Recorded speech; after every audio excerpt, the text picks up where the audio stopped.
Hi friends, ಪವಿತ್ರ daily ಲಾಗ್ಸ್ಗೆ ಸ್ವಾಗತ. ಇವತ್ತು ನಾವು ಕುಂಬಳಕಾಯಿ ಸಾಂಬಾರು ಹೇಗೆ ಮಾಡೋದು ಅಂತ ನೋಡೋಣ. ಮೊದಲಿಗೆ 4 ಕಪ್ಪು ಕುಂಬಳಕಾಯಿನ ಕುಯ್ದಿಟ್ಕೊಂಡಿದ್ದೀನಿ. ಅದ್ರ ಜೊತೆಗೆ 1 ಟೊಮೆಟೊ, ಸ್ವಲ್ಪ ಅರಿಶಿನ, 1-2 ಗ್ಲಾಸು ನೀರು ಹಾಕ್ಕೊಂಡು ಬೇಯಕ್ಕೆ ಬಿಡ್ತೀನಿ. ಇದನ್ನು ಒಂದು 7-8 ನಿಮಿಷ ಬೇಯಿಸ್ಕೊತೀನಿ. ಅಷ್ಟರಲ್ಲಿ ಮಸಾಲೆ ರೆಡಿ ಮಾಡ್ಕೊಳ್ಳೋಣ. ಇಲ್ಲಿ 2 ಸ್ಪೂನು ಆಯಿಲ್ ಹಾಕ್ಕೊತೀನಿ. 2 ಸ್ಪೂನ್ ಆಯಿಲ್ ಹಾಕೊಂಡ್ಮೇಲೆ 1.5 ಸ್ಪೂನಷ್ಟು ಧನಿಯಾ,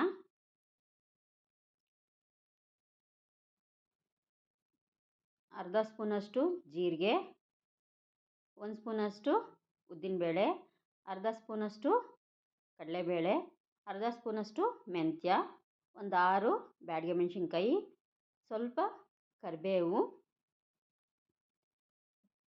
ಸ್ವಲ್ಪ ಅಂದರೆ 1 ಸ್ಪೂನಷ್ಟು ಅಕ್ಕಿ. ಇದಿಷ್ಟು ಹಾಕಿ ಫ್ರೈ ಮಾಡ್ಕೊತೀನಿ. ಖಾರ ಏನಾದರೂ ಜಾಸ್ತಿ ಬೇಕು ಅಂದರೆ ನೀವು ಸ್ವಲ್ಪ ನಾರ್ಮಲ್ ಒಣಮೆಣ್ಸಿನ್ಕಾಯಿನ ಹಾಕೋಬೋದು. ಇದಕ್ಕೆ 1 ಕಪ್ಪಷ್ಟು ಕಾಯಿನ ಕುಯ್ದಿಟ್ಕೊಂಡಿದ್ದೀನಿ. ತುರಿದಾದರೂ ಇಟ್ಕೋಬೋದು. ಸೊ ಅದನ್ನು ಹಾಕಿ 1 ನಿಮಿಷ ಫ್ರೈ ಮಾಡ್ಕೊಬೇಕು. ದಯವಿಟ್ಟು ನನ್ನ ಚಾನಲ್ಗೆ ಸಬ್ಸ್ಕ್ರೈಬ್ ಮಾಡಿ, ಸಪೋರ್ಟ್ ಮಾಡಿ. ವಿಡಿಯೋ ಇಷ್ಟ ಆದರೆ ಲೈಕ್ ಮಾಡಿ, ಶೇರ್ ಮಾಡಿ. ಸೊ ಅದು ಫ್ರೈ ಆದಮೇಲೆ ಮಿಕ್ಸಿ ಮಾಡ್ಕೊತೀನಿ. ಅದಕ್ಕೆ ಸ್ವಲ್ಪ ಹುಣಸೆಹಣ್ಣು ಸೇರಿಸ್ಕೊತೀನಿ. ಹುಳಿಗೆ ಹಾಕೊಂಡ್ಮೇಲೆ ರುಬ್ಬಿಟ್ಕೊತೀನಿ ಮಸಾಲೆನ. ಅಷ್ಟರಲ್ಲಿ 7 ನಿಮಿಷ ಆಗಿರುತ್ತೆ, ಬೆಂದಿರುತ್ತೆ. ಇದಕ್ಕೆ ರುಬ್ಬಿರೋಂಥ ಮಸಾಲೆನ ಸೇರಿಸ್ಕೊತೀನಿ. ಎಷ್ಟು ಬೇಕೋ ಅಷ್ಟು ನೀರನ್ನ ನೋಡ್ಕೊಳ್ಳಿ. ಕುಂಬಳಕಾಯಲ್ಲಿ ಸ್ವಲ್ಪ ನೀರು ಬಿಡುತ್ತೆ. ಸೊ ಆದಷ್ಟು ನೋಡ್ಕೊಂಡು ಮಾಡ್ಕೊಳ್ಳಿ. ಅದಕ್ಕೆ ರುಚಿಗೆ ತಕ್ಕಷ್ಟು ಉಪ್ಪು ಹಾಕ್ಕೊತೀನಿ. 1 ಇಂಚಷ್ಟು ಬೆಲ್ಲ ಸೇರಿಸ್ಕೊತೀನಿ. ಇವಾಗ ಇದಕ್ಕೆ ಒಗ್ಗರಣೆ ಮಾಡ್ಕೊಳೋಣ.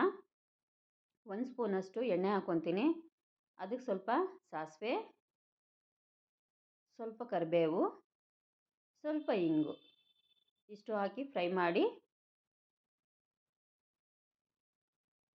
ಬೇಯ್ತಾ ಇರೋವಂಥ ಮಸಾಲೆಗೆ ಹಾಕ್ಕೊತೀನಿ.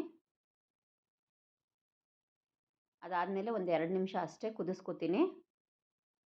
ಯಾಕೆಂದರೆ ಆಲ್ರೆಡಿ ಕುಂಬಳಕಾಯಿ ಎಲ್ಲ ಬೆಂದಿರುತ್ತೆ. ಮಸಾಲೆ ಹಾಕಿದ್ಮೇಲೆ ಒಂದು 5 ನಿಮಿಷದಷ್ಟು ಬೇಯಿಸ್ಕೊಂಡಿರ್ತೀನಿ. ಸೊ ಅದನ್ನು ಹಾಕಿ ನೀಟಾಗಿ ಮಿಕ್ಸ್ ಮಾಡಿದ್ಮೇಲೆ ಕುಂಬಳಕಾಯಿ ಸಾಂಬಾರು ರೆಡಿ ಇರುತ್ತೆ. ತುಂಬ ಟೇಸ್ಟಿಯಾಗಿರುತ್ತೆ. ಒಂದೇ ಒಂದು ಸಲ ಟ್ರೈ ಮಾಡಿ. Thank you for watching friends. ದಯವಿಟ್ಟು ನನ್ನ ಚಾನಲ್ಗೆ ಸಬ್ಸ್ಕ್ರೈಬ್ ಮಾಡಿ.